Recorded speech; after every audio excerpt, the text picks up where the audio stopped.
Hello everyone and welcome back to my channel. My name is Mary and I am a gouache painter. Today I'm going to teach you a few basics about gouache and how to use it.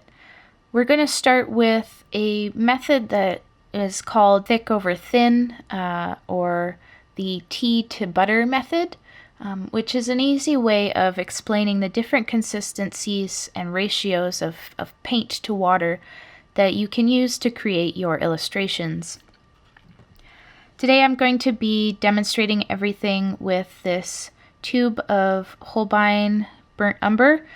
This is water-based gouache. This isn't acrylic gouache or any alternate type of gouache like that. Acrylic gouache is mostly just an acrylic with a mattifier.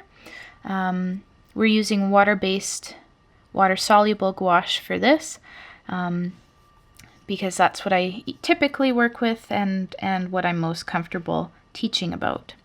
So I'm going to squeeze out a little bit here, and we're going to work through this chart and I'll explain what I mean by each step. So the easiest one to do right away is the step number 5 called butter, which is your thickest, goopiest paint. That for gouache is basically paint straight out of the tube. When are you going to use this? Typically, I only use gouache straight out of the tube at the very end of a painting. Even if I'm doing a more design-based approach, even if I'm doing a lot of flat color, I'm not typically going to use butter consistency. Butter I use mostly for whites and doing highlights at the very end, because the gouache, when you're using it straight out of the tube, is going to be at its most opaque and its most powerful, basically. So when you want a really bright bit of white, you want to use it straight out of the tube and fresh. You can also use gouache dried, from a dried state, because it does re-wet. And I do have this palette here that I use, and you can see it's quite a mess. But this is where I keep all my dried gouache, and I'll work from here for a lot of my stages in my paintings. But there's just some effects that you can't recreate unless you have fresh paint. So this level, I'll show you here, it's drying.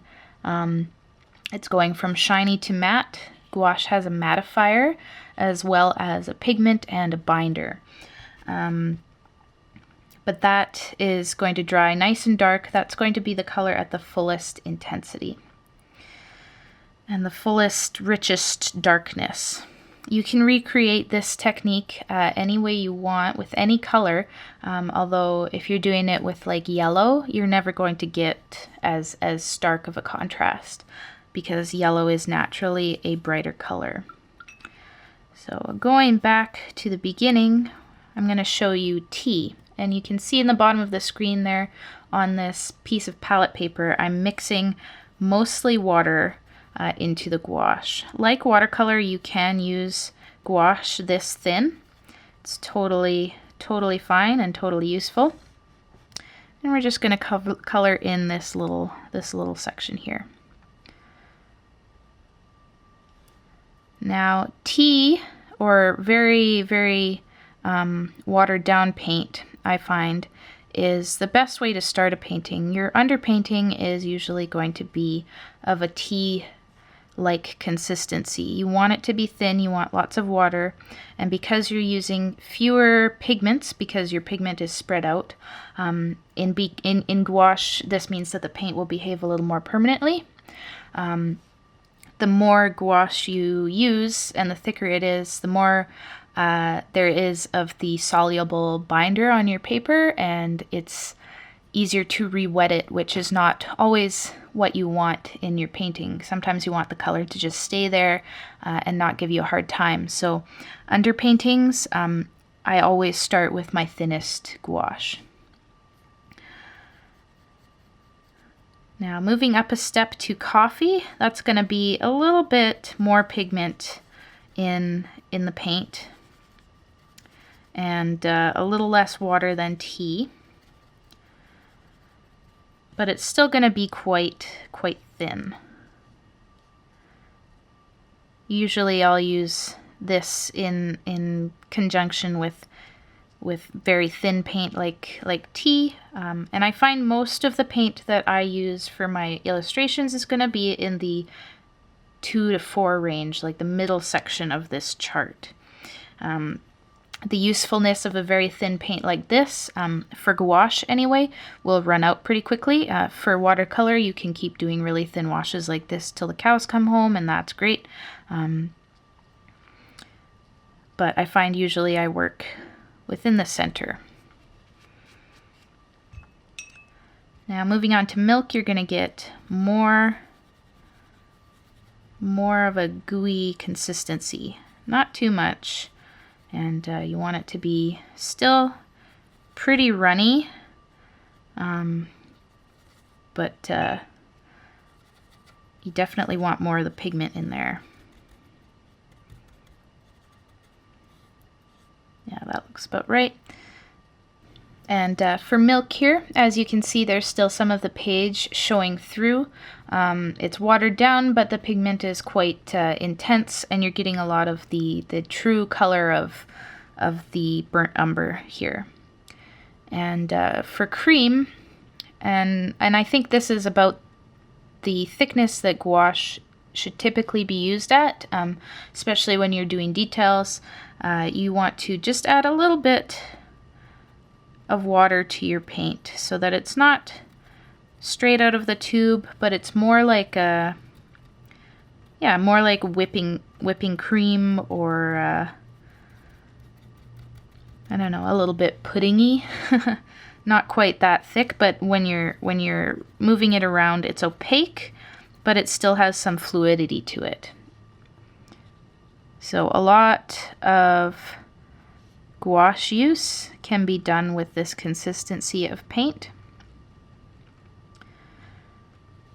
Now, for gouache, it's important to remember that your paint will reactivate while you're working on your painting, because it's a water-soluble paint and you're using water in the paint you lay over top of other layers. So it's important to use your thinnest paints with the most water at the beginning and let that dry. Because if you use paint that's thicker on the bottom of your painting, you put down your first layer and it's thick, it's going to reactivate with your subsequent layers if they're not at the same thickness. You can do whole paintings with gouache straight out of the tube, but the more gouache you layer onto a page, the more it has a chance of cracking actually, and cracking off the page. Because it's made just of pigments, binder, and a mattifier, it doesn't have the flexibility of other opaque mediums like oil or acrylic. Acrylic is made with polymers, and the polymers are very flexible and bendy. Gouache is not a very flexible medium in terms of like picking up your page and curling it. So it's important to keep your layers thin enough that they're not going to crack, but thick enough that you achieve the results that you're looking for. I'm going to cut to a painting now, and I will indicate which level of paint I am using for each section of the painting. So in terms of making a painting, I will go through this whole range from 1 to 5 in that order. So I'll start with very thin paint to work out my colors. I'll build up the places I need more darkness. I'll use milk and cream to fill out all of my details. And then butter I will use to do highlights and my darkest darks at the very, very end. Now, one thing to note about working with a medium that can go from transparent to opaque, like gouache can, is that the more transparent you leave your pigments, the more luminous it's going to be. You're never going to get as pure and bright of a white as your paper. Even using titanium white or zinc white, you're still always going to have an opaque matte finish, which is different than letting the light move through the pigments and bounce back off the paper. So for this painting, where I'm painting just a cup of tea, I'm going to leave the tea in the cup somewhat transparent for, you know, for the whole painting. I'm never going to go over it with a fully opaque wash of gouache, and that's partly a stylistic choice. You can do paintings that are entirely opaque and they can be really nice, but for this one here I'm working a little more loose, a little more wet, and I'm going to leave the tea nice and luminous and transparent, just like I was using watercolor. So gouache has the flexibility to do what watercolor does, but also to branch off into its own realm, which is why I like it so much.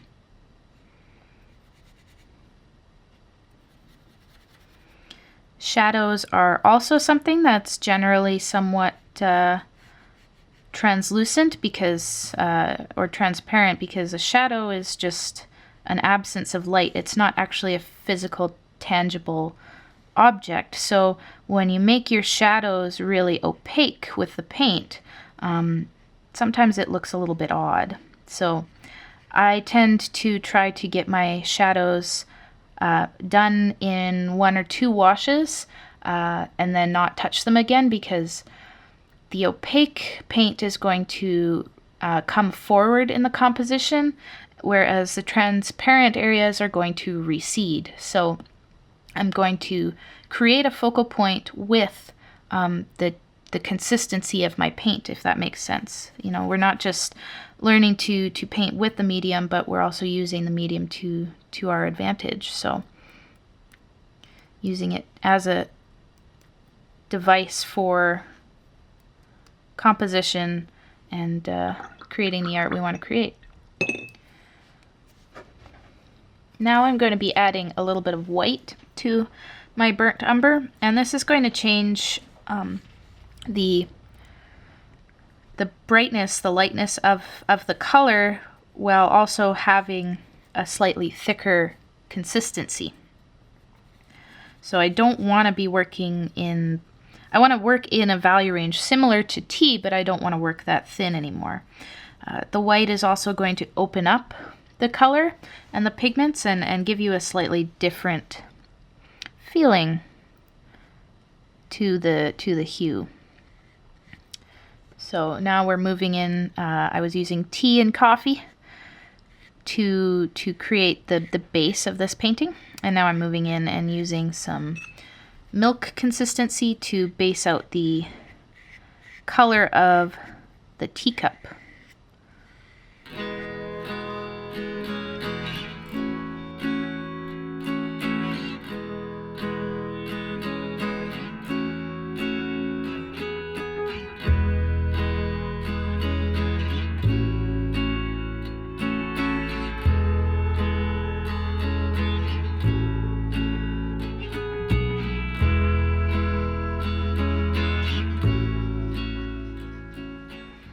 Now I'm moving into some more cream consistency, where I'm going to fill out most of the details on this painting, get the shadows looking right, get the cup looking nice and round.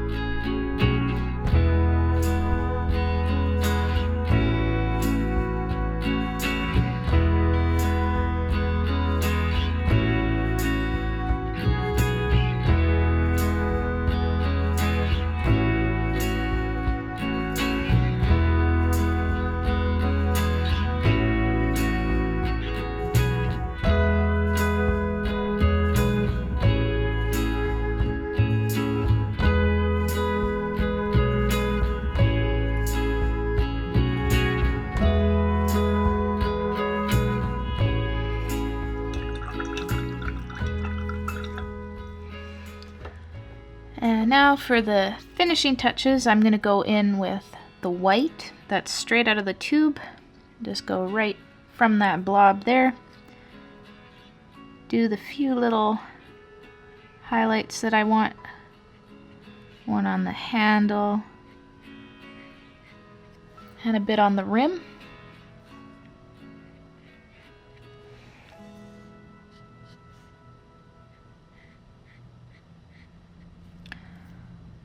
And that's that.